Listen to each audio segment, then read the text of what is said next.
This week on Nevada Week, in recognition of World AIDS Day, we explore the efforts underway to reduce startling HIV statistics in the Silver State.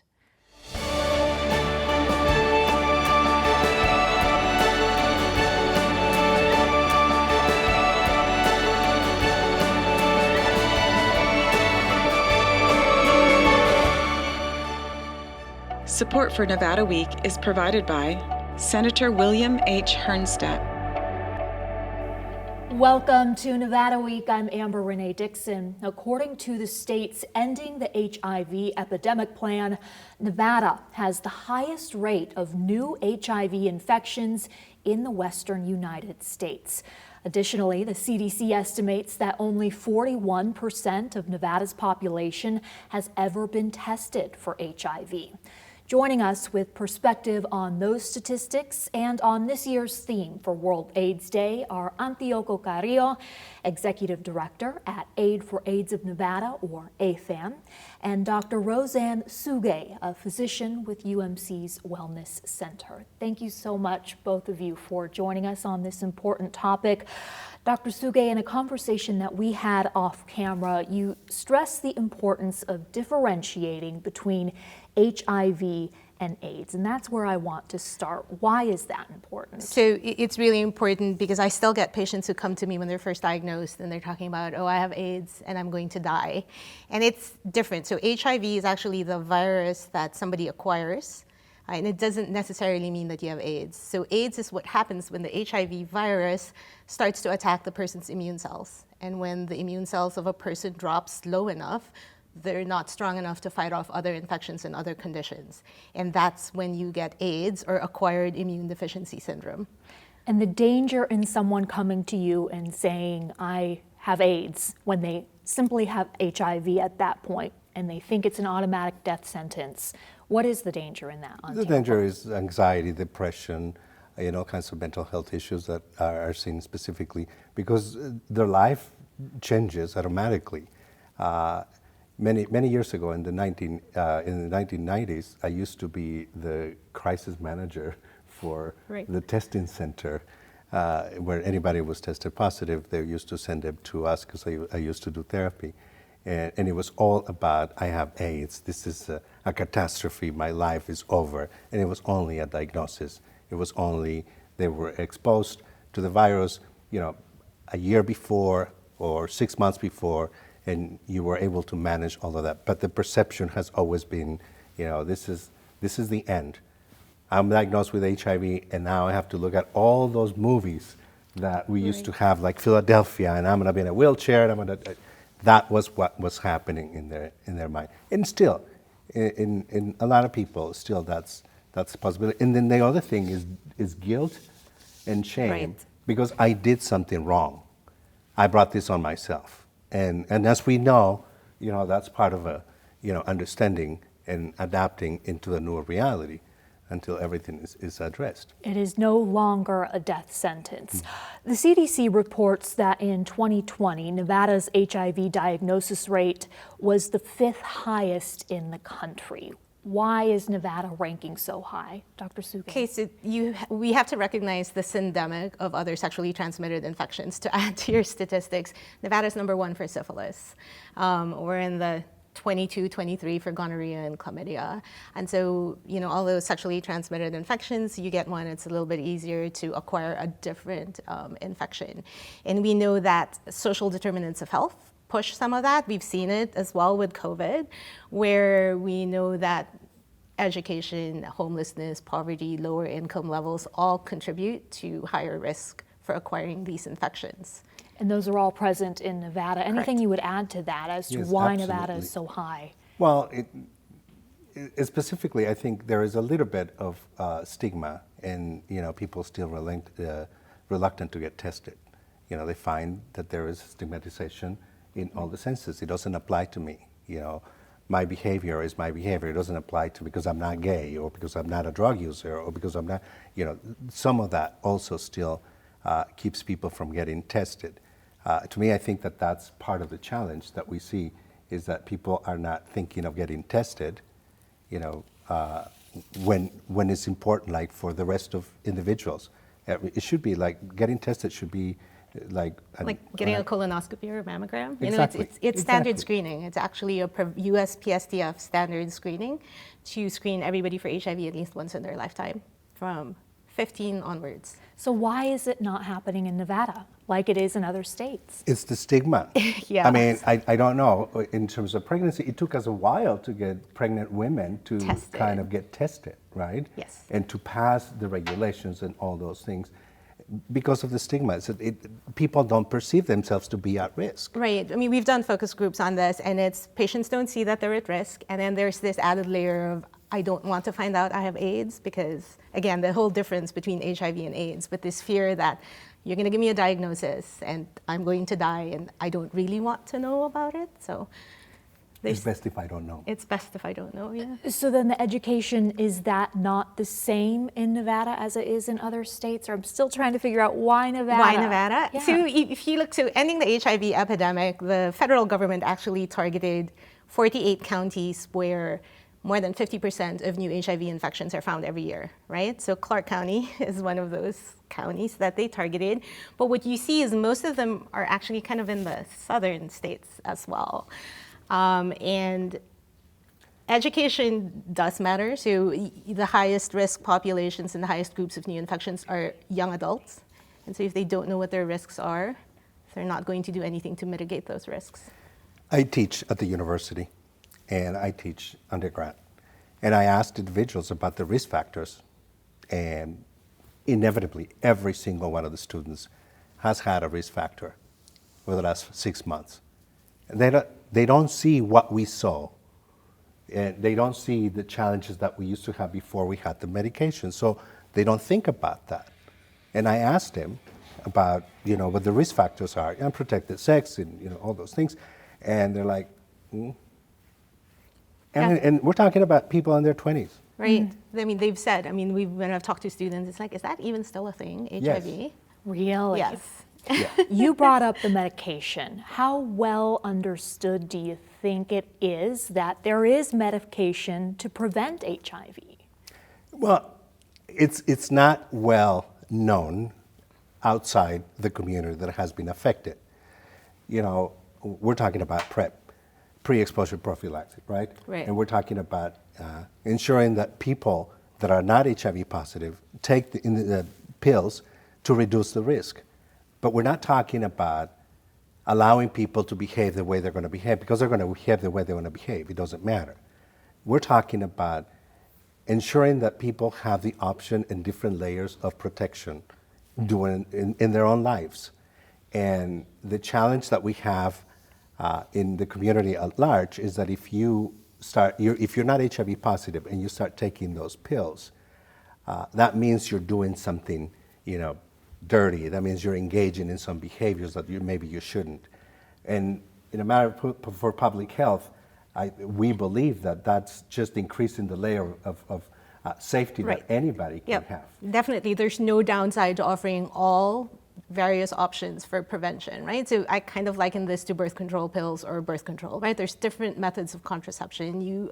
Some it's don't have sex at all, and for some it's get a depot shot. And so in HIV with PrEP, we also have those tools, right? And in fact, now we even have a long-acting injectable treatment for PrEP that just came out, Yes. which just increases options for patients. Yeah. And it's the stigma.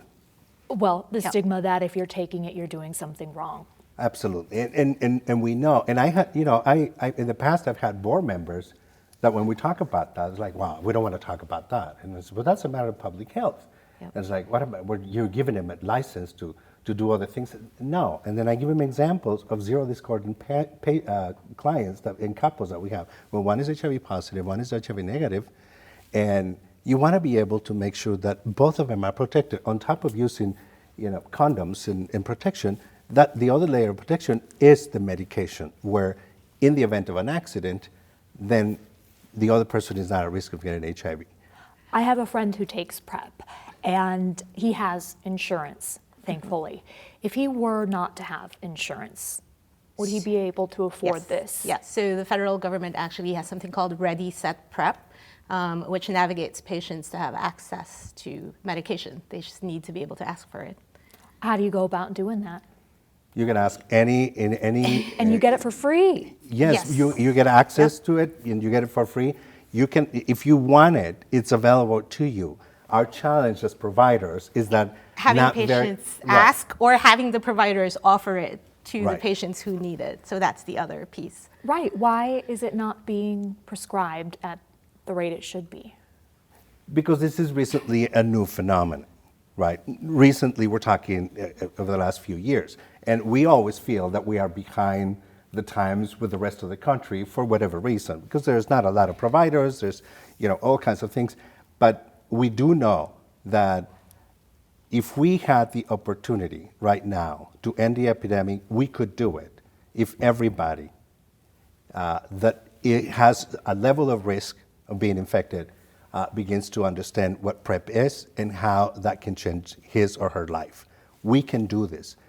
We can end the epidemic as we do it now, right? Right. And on the other end of that spectrum, if people who are living with HIV actually get tested and identify that they have HIV early, we can get them on treatment, which improves their health outcomes.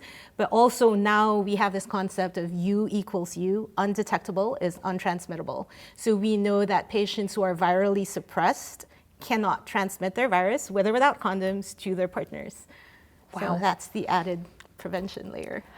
The theme for this year's World AIDS Day is, quote, putting ourselves to the test, achieving equity to end HIV. So it's encouraging people to globally unite and eliminate the disparities and inequities that create barriers to HIV testing, prevention, and access to care.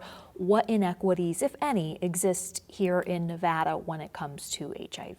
Antioco. Well, there's always a constant assessment of the services we provide with our community partners, with their funders, and it's always about trying to ensure that we reduce any barrier, whether it is an office that is open 9 to 5 and people are not able to access services because that's when they work, and modifying things like that, whether it's having information in other languages other than English, in Spanish, in Tagalog, in other languages. That we are an international city, so we have clients that speak almost any or every language that you can possibly imagine, and so ensuring that the information gets to the communities that really need it, the African American community, the Hispanic community, and ensuring that they have access to not only the information but also services in their communities.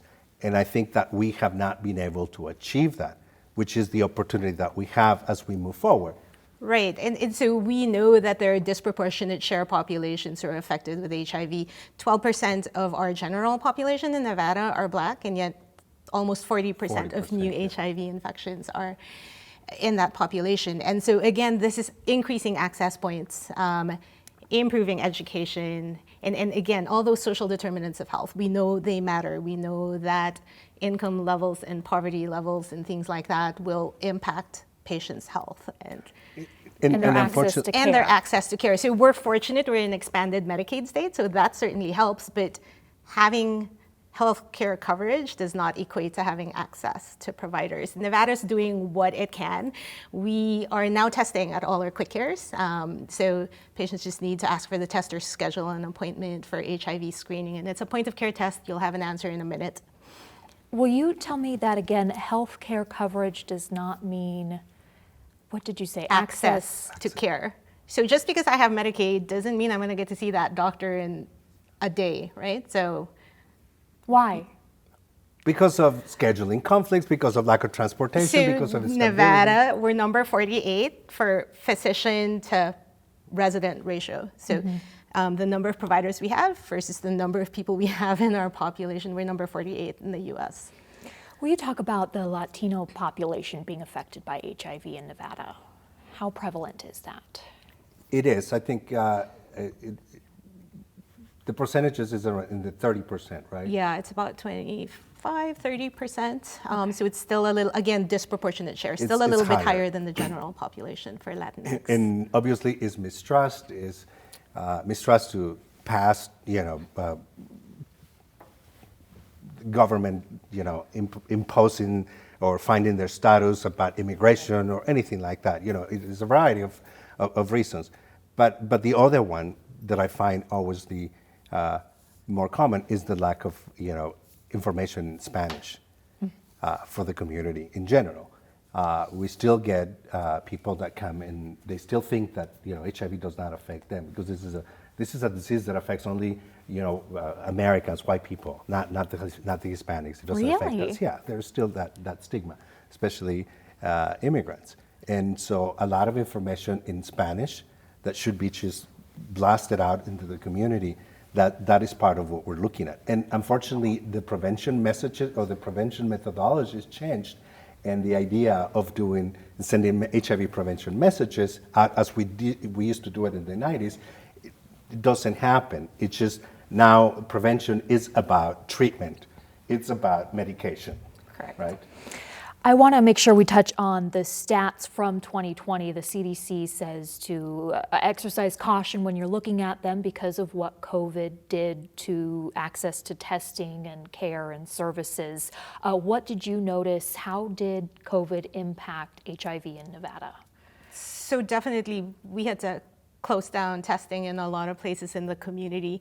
And you're going to see the stats in Nevada. We're usually at about, on average, 450 new cases of HIV a year, more than one a day, right? And you will see that drop in 2020 where we were under 400 cases. And that's, I wish I could say it was because we did a whole lot of good in terms of prevention and treatment, but I think it's because people weren't testing. You don't test, you don't find it. Yet Nevada was still 5th in the country in 2020. Yes. And the risk factor's still there. They So- were still there. And let's not forget a lot of what we see in the clients that we have and the low socioeconomic status that where they are. People that are on the verge of being homeless, people that are having problems with the crisis that we have right now in terms of housing. We get clients that come to the office and they don't have an address, so we can't reach them. And our focus has always been to get clients into the system and to ensure that they stay within the system, that they don't fall out of care. And that was particularly challenging over the last 2 years when we faced a lot of the challenge of the COVID, right? Because we couldn't track them. They were not able to come in. And if we offer services online or however we did it, they don't have a phone. They don't have a way to just do what we want. Or so those even are a private space to talk. So Yeah. we offered telemedicine when COVID hit, and it was still, I don't have a private space to talk. And again, the stigma layers into it where they don't want to disclose their status to whoever else is at home. And so there are all these challenges. How much around of a treatment. step back did we take in terms of HIV progress because of COVID? I don't want to make predictions, but I do know that we really have to catch up over the next couple of years. Yeah. We really need to start working a little harder to ensure that we were at the pace that we were before COVID. Correct. Correct. Okay. We talked about men who have sex with other men being the population that is most affected by HIV, but there is another demographic that is being impacted, and that is African American women. Why? So again, disproportionate share of population, even in the men who have sex with men, black men are also very high on that list. Like I said, 12% of the population versus 40% of new infections. And so when you think about communities you trust and the social networks people have, that is where some of that transmission occurs, right? So We need more providers that are African American. So there's that trust in the community. That they can trust. And unfortunately, we're not able to just, all of a sudden just, have contracts for people that can open clinics in places with a population of African Americans and Hispanics. I still get nightmare scenarios from Hispanic clinics where they don't know what to do with HIV. All of a sudden they get tested and somebody's positive. It's like, okay, I don't know what to do with it. They're getting the phone calls to help. Yeah, I don't know what to do. Just need to go to the health district because I don't know what to do with it. And these are, professionals. So there's a lot of work that still needs to be done with providers, acquiring providers, ensuring that providers reflect the population that they serve. And that has always been a challenge. Right. So, there's historically a lot of medical mistrust in terms of the populations and people of color. And it's not unwarranted, right? You have Tuskegee, and that was in the 40s and 50s where they had syphilis experiments in Alabama on African American men. Right. So it's not unwarranted that there is that medical mistrust, and certainly having people who are like you as your providers helps. So we just need more providers in Vegas. Yeah. There is a new needle exchange program at the Southern Nevada Health District that recently opened, providing sterile syringe kits in hopes of reducing the transmission of hepatitis C and HIV. The Health District acknowledges, yes, these are going to be used to inject illegal drugs. For that reason, there's a federal ban on funds for the purchase of needles for this purpose. But what do you think about that idea that this is just promoting bad behavior? So it's not, right? So again, this is that paradigm shift even in medicine where we talk about harm reduction and risk reduction. It's incremental steps. People jaywalk all the time, right? I don't know if you ever jaywalked.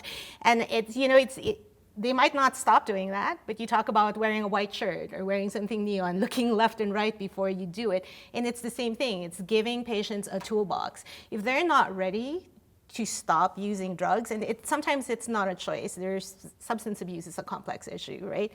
You give them the tools necessary to stay safe, right? Let's not have skin infections. Let's not spread HIV or acquire HIV or hepatitis C, which we see more with needle exchange. Same thing with PrEP. I have to stop you there. We have run out of time, but thank you both so much. A nonprofit providing housing and emergency financial support for people living with HIV/AIDS here in Southern Nevada is Golden Rainbow. Maria Silva joins us in studio. And Maria, the entertainment community started this organization during the height of the AIDS pandemic. Amber, there's no doubt that the entertainment community is a tight-knit community. And back in 1987, they mobilized after one of their fellow performers, due to all the fear and stigma associated with the AIDS epidemic back during that time, was forced to live and eventually die in his family's garage, vowing to never let that happen again. They knew something had to be done, and that's how Golden Rainbow was born. So they thought, let's put on a show, raise money for housing, and they did. The first show was in '87, huge success. 35 years later, Ribbon of Life remains one of the most successful HIV/AIDS annual fundraisers in Nevada. Singers and dancers from up and down the Las Vegas Strip. Golden Rainbow Executive Director Gary Costa says the funds raised at Ribbon of Life are needed now more than ever as rent prices continue to rise. The average client who lives on disability, which a majority of our clients do, they receive an average of $725 a month in benefits. Housing starts at $1,100 a month. So right off the bat, at the beginning of each month, clients start off in a deficit. The nonprofit organization quickly putting measures in place to address the disparity. And we know the answer to that is actually having more and more real estate that our organization actually owns and controls, so we can determine the price and make it truly affordable for the clients who are living there. For clients like Antonio Lopez, finding out about Golden Rainbow shortly after his HIV diagnosis, life-saving. Yes, that's the main thing. With housing, I couldn't afford it. I would be homeless. I would probably be dead. Golden Rainbow services go beyond housing assistance. We have wellness workshops I've created with chakra balancing, along with art therapy, candle making, to online yoga workshops. Namaste. Client programs coordinator Darnell Duane Hodges and his team also work tirelessly to make sure clients who are not virally suppressed get the proper medications they need. Virally suppressed means that the virus in your system is so low where it's undetectable. So meaning that you cannot pass this virus on to your partner or to anyone else while you are taking your medications daily. Reaching out to at-risk populations, a top priority. Our Latino men, black women, our minority populations, even on our indigenous people. So there's been some initiatives on everyone's end. I know HUD and also the Ryan White program, HRSA, they are putting funds set aside for minority AIDS initiatives. We call it the MAI funds. For the hundreds of clients Golden Rainbow helps each year, the small but mighty staff of 4, along with their kind volunteers, not only give clients a place to call home, they give them a sense of community, pride, and for many, like Antonio, Golden Rainbow. a family and hope. It's definitely is definitely one of the big reasons why I'm so here. I feel I have a future. He definitely has a bright future. Now, Antonio is a survivor, Amber, in every sense of the word. Not only is he dealing with his HIV diagnosis, he also survived 4 strokes. So, of course, we wish him the very best. He definitely has a bright future ahead. So happy you brought us his story. The client programs coordinator there at Golden Rainbow mentioned that the groups they are prioritizing, the most at-risk groups, include Latino men, Black women, and Indigenous people. Who else are they prioritizing? Well, you know what? Gary, the executive director, did tell me that now due, again, thanks to the advances in medicine, people are living longer. So people with HIV, now the average life span right now is about 72 years old. Now here in Southern Nevada, that number, he says 50% of the people diagnosed with HIV here in Southern Nevada alone are 50 plus. So again, now they have to work really hard to make sure that they have a stable home and that they're taking the medication that they so desperately need. Southern Nevada definitely has an aging population. Yes. We had AFAN's executive director on earlier. Their signature event every year is the Black and White Party. For Golden Rainbow, it's a little bit different this year. Theirs is the Ribbon of Life. What's different with that? What's different due to the pandemic, they had to change things up. So what they're doing is they're doing a holiday spectacular, and they're actually remaking some of the wonderful holiday classics. And of course, the strip performers, we talk about a very giving community. They're all donating their time for this wonderful cause. Thank you, Maria Silva, our new reporter and fill-in anchor here on Nevada Week. And thank you for watching. For any of the resources discussed, including where to get tested for HIV, go to vegaspbs.org/Nevada Week.